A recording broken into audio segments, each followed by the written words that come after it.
WagonR आ गई भाई, WagonR, और ले लो वैगनार नई 2019। तो नमस्कार दोस्तों, मैं वैभव एक बार फिर से स्वागत करता हूं आपका टेक एंड मोटर्स की आज की इस वीडियो में। और आज की इस वीडियो में हम बात करने वाले हैं नई वैगनार के बारे में 2019। तो अंत तक बने रहिए इस वीडियो में हमारे साथ, क्योंकि कुछ फैक्ट्स मैं बताऊंगा जो शायद अभी तक किसी ने नहीं बताए हैं, और कुछ अपने विचार भी रखूंगा कि क्या कमी छोड़ दी मारुति ने इसमें और क्या कॉस्टिंग पर फर्क पड़ने वाला है नई वैगनार में। तो बस चलते हैं वीडियो की तरफ। तो दोस्तों, इसमें वैगनार जो लॉन्च की है इस नई साल में मारुति सुजुकी ने, उसने कुछ नई एक्सपेक्टेशन के साथ लॉन्च की थी, क्योंकि बॉडी रोल वगैरह भी उसे खत्म करना था। और वैगनार में अब आकर लोगों को महसूस होने लगा था, जो जब कंपटीशन बढ़ा मार्केट में, कि जगह कम पड़ रही है, कन्वीनियंट नहीं है ये, तो उसे इस तरीके से कॉन्फ़िगर करने की कोशिश की है मारुति ने कि लोगों को उसमें जगह ज़्यादा मिले।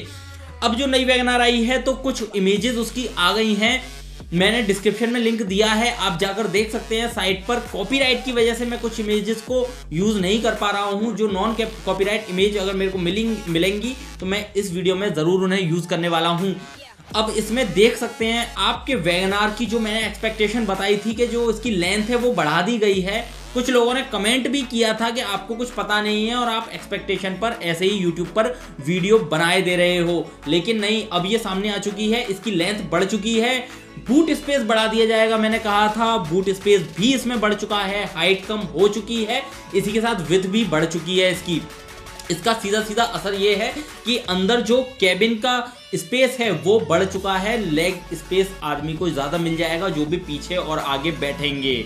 लेकिन इसी के साथ कुछ कॉस्ट कटिंग्स भी हुई हैं इस गाड़ी के अंदर, तो इसके बारे में भी बात कर लेते हैं। लेकिन फिलहाल हम बात कर लेते हैं कि इसके ओवरऑल एक्सटीरियर के बारे में। तो मारुति ने डिज़ाइन तो लगभग वही रखा है, मेरे को नहीं लगता कि बहुत ज़्यादा चेंज किया है। मेरी ये एक्सपेक्टेशन थी कि जापान में जो गाड़ी आ रही है उसमें जो एक्सटीरियर मिल रहा है वैसा कुछ एक्सटीरियर रहने वाला है आगे से, लेकिन इसमें वैसा कोई भी एक्सटीरियर नहीं रखा गया है। पुरानी वैगनार की तरह ही मेरे को लगभग सिमिलर लग रहा है वो, बस इसकी लेंथ बढ़ा दी गई है। तो वो इतना ज़्यादा अट्रैक्टिव अभी मेरे को पर्सनली उस नज़र में, एक नज़र में नहीं लगा है, लेकिन लुक्स वेरी कर सकते हैं। लेंथ बढ़ी है, कहीं ना कहीं अंदर कैबिन में उसका फ़ायदा पहुंचा है। विड्थ बढ़ी है, इसका भी फ़ायदा कैबिन में पहुंचा है, और बूट को भी उसका फ़ायदा पहुंचा है, क्योंकि 180 लीटर का बूट था, अब इसमें देखने पर भी लग रहा है कि ज़्यादा बूट आया है। अब चलते हैं पहियों की तरफ। तो पहिए जो हैं अभी भी इसमें स्टील रिम्स ही दिए गए हैं, जहाँ तक मुझे पता है। जो इमेजेस आई हैं सामने तो उसमें स्टील रिम्स ही मिल रहे हैं आपको।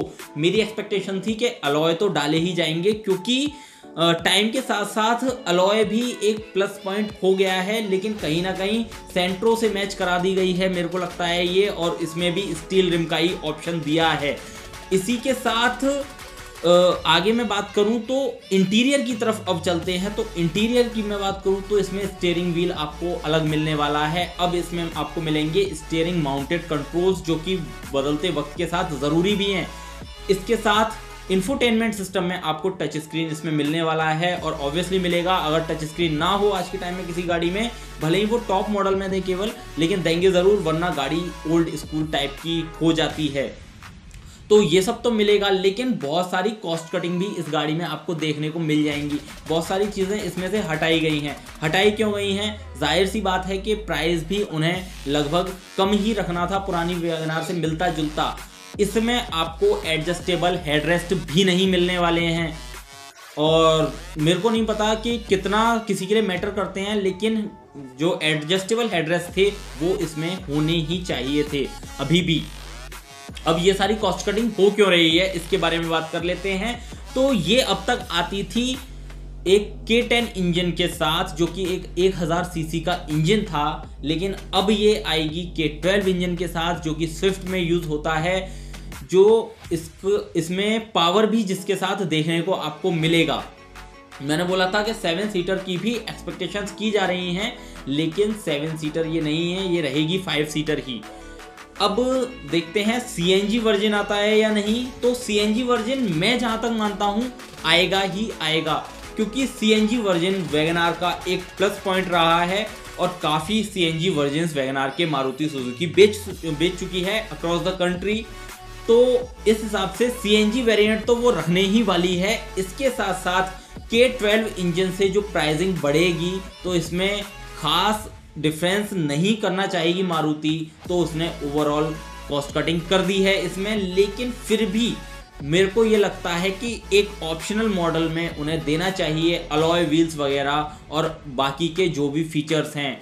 हेडरेस्ट एडजस्टेबल होना ज़रूरी था मेरे हिसाब से, क्योंकि हाइट के अकॉर्डिंग इंसान एडजस्ट कर सकता है हेडरेस्ट को। इसके अलावा ओवरऑल ठीक है, लेकिन मैं अगर ओवरऑल लुक की बात करूं गाड़ी के बाहर से, तो मेरा पर्सनली मानना है कि इससे तो पुरानी वाली ज़्यादा बेटर लग रही थी। और पुरानी वाली की बात करूं तो पुरानी वाली छोड़िए, आप दे सकते थे जो सोलियो बेच रहे हो आप जापान में जो सोलियो बेच रहे हो सेम वो मॉडल आप दे सकते थे, लेकिन आपने नहीं दिया है। मॉडल वही रखा है क्यूटी पाई टाइप का जो वैगनार आ रही थी अब तक, तो उसके साथ इतनी लेंथ थोड़ा सा समझ में नहीं आ रहा। या फिर ऐसा हो सकता है कि हमने शुरू से वैगनार अलग अवतार में देखी है और अब एकदम अलग मिल रही है, लेकिन फिर भी मेरे को सोलियो का मॉडल ज़्यादा पसंद आया। नए प्लेटफॉर्म के साथ देखते हैं फिलहाल कैसा परफॉर्म करती है वैगनार। लेकिन परफॉर्मेंस की अगर मैं बात करूं, तो मार्केट परफॉर्मेंस की अगर मैं बात करूं, सेल्स की मैं बात करूं, तो बहुत ज़्यादा फर्क नहीं पड़ने वाला है, क्योंकि इसके आगे लगा हुआ है मारुति सुजुकी का टैग, जो कि गाड़ी को बेचने के लिए काफ़ी होता है, चाहे वो कोई भी गाड़ी हो। हालांकि ऐसा नहीं है कि मारुति की गाड़ियां पहले कभी फ्लॉप नहीं हुई हैं या होती नहीं हैं, लेकिन फिर भी ये वैगनार है और वैगनार काफ़ी ज़्यादा ट्रेंड में रही है इतने सालों से और अब तक ट्रेंड में चल रही है। तो जाहिर सी बात है आगे भी चलेगी, क्योंकि इंसान बस वैगनार के नाम से ही खरीद लेता है गाड़ी को। इंडिया में बहुत ज़्यादा लोग मैंने ऐसे देखे हैं कि बस वैगनार है तो हम खरीद सकते हैं। लेकिन जो 1000 से 1200 सीसी का इंजन किया है, इसमें जो कॉस्ट बढ़ी है, तो देखते हैं कितना ज़्यादा फर्क पड़ रहा है प्राइस में। अगर बहुत ज़्यादा फर्क पड़ता है प्राइस में, तो कोई भी इंसान हुआ वो स्विफ्ट की तरफ जाहिर सी बात है चला जाएगा, वो वैगनार फिर क्यों लेगा। इसके अलावा ऑप्शन है इंसान के पास, किसी भी इंसान के पास इग्निस खरीदने का, लेकिन इग्निस तो वैसे ही उतना परफॉर्म नहीं कर पा रही है जितनी मारुति सुजुकी की और गाड़ियां करती हैं। शायद उसका शेप लोगों को पसंद नहीं है, लेकिन अगर मैं पर्सनली कहूं तो इग्निस ज़्यादा कंफर्टेबल है और ज़्यादा अच्छा लुक प्रोवाइड कराती है। एक एसयूवी टाइप का लुक आता है छोटी हैचबैक में भी, और 1200 सीसी का आपको इंजन मिल रहा है। वैगनार का जो प्राइस है वो लगभग इग्निस के बराबर रह सकता है, बेस से ही लगभग ये 4.25 लाख से शुरू होगी वैगनार इस इंजन के साथ, मेरी ऐसी एक्सपेक्टेशंस हैं। और सीएनजी वर्जन फिर इसका चला जाएगा लगभग 5.5 लाख पर, तो क्या वो लोगों को अट्रैक्ट कर पाएगा, तो अभी यही देखना बाकी है। लेकिन जिनको सीएनजी लेनी है वो ज़्यादातर इसकी तरफ अट्रैक्ट हो ही जाएंगे, क्योंकि स्विफ्ट में कोई भी सीएनजी का कंपनी फिटेड मॉडल का पर्याय उपलब्ध है ही नहीं। तो बस ये इन्फॉर्मेशन थी आज की वैगनार की इस वीडियो में, और अपडेट लेते रहने के लिए बने रहिए हमारे साथ। आपके क्या विचार हैं हमें कमेंट बॉक्स में बताइए। आपके जो भी सवाल हैं वो कमेंट बॉक्स में छोड़िए, मैं संडे को कमेंटशाला सेशन में उन सवालों के जवाब आपको दूंगा। लेकिन उसके लिए सबसे ज़्यादा ज़रूरी है कि आप टेक एंड मोटर्स को सब्सक्राइब कर लीजिए और इसी के साथ बेल आइकन को भी प्रेस कीजिए, जिससे आप किसी भी वीडियो की अपडेट को मिस ना करें। और संडे को इंतज़ार कीजिए अपने कमेंट्स के जवाबों का, और वैगनार की अदर अपडेट्स के लिए भी हमारे साथ बने रहिए। वीडियो पसंद आया तो लाइक कीजिए और अगले वीडियो तक के लिए सीट बेल्ट लगाइए, हेलमेट पहनिए, सुरक्षित चलिए। नमस्कार, धन्यवाद।